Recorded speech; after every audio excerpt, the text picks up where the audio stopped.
अति सुंदर मानव जीवन यो अज सुंदर पारणुक सोदरी हो गरी काव्य सुधा रसपान हरे गर मानव जीवन सार्थक रे गर मानव जीवन सार्थक रे।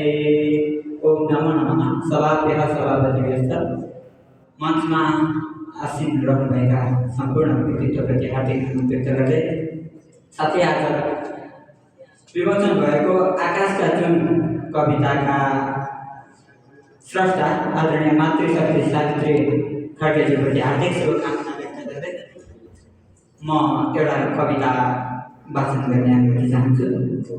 मेरो कविताको शीर्षक रहेको छ पानीको पहिरो। कवितालाई मैले शिखरिणी छन्दमा रचने जमर्को गरेको छु। यही हालसालै वैशाख 11 र 12 गते परेको अविरल वर्षाका कारण भएको क्षति प्रत्यक्षदर्शी बनिसके पछाडि उब्जेको यस रचनालाई यहाँ प्रस्तुत गर्दछु। कविता यसरी सुरु हुन्छ।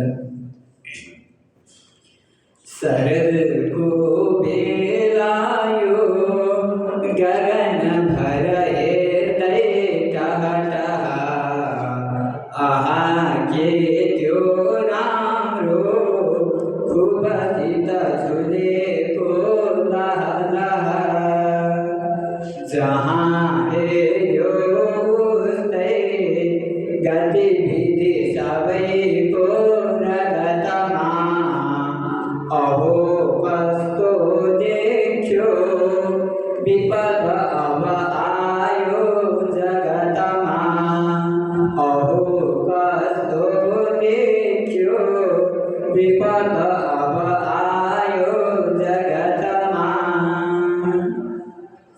परो पानी उल्कै नरकमय बन्दैछ जगता झुलेका बालाले प्रतिदिन गरे कष्ट भगत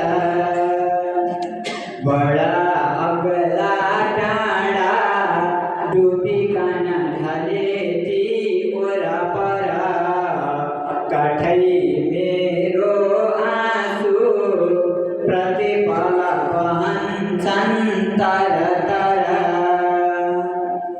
दुवै आँखा चिम्ले अब सकिन लौ जीवित हुन पनि मैले सोच्दा कसरी अथवा जीवित हुन मुटु धड्क्यो उल्का गगन भरको मेघ जसरी बगायो चौतारो धन जन सबैको हरिहरि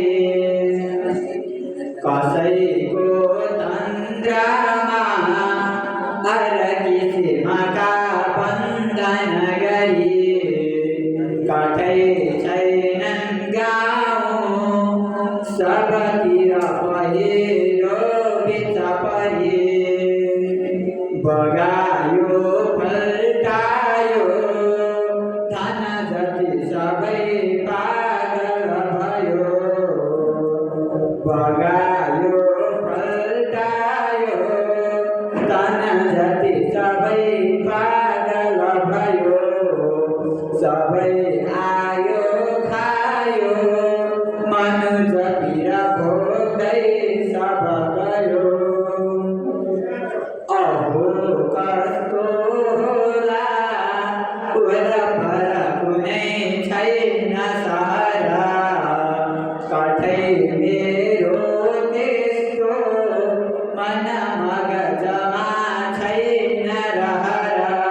गयो सापय गयो स्वाहा पारे गर गरे गर्र पहिरो गर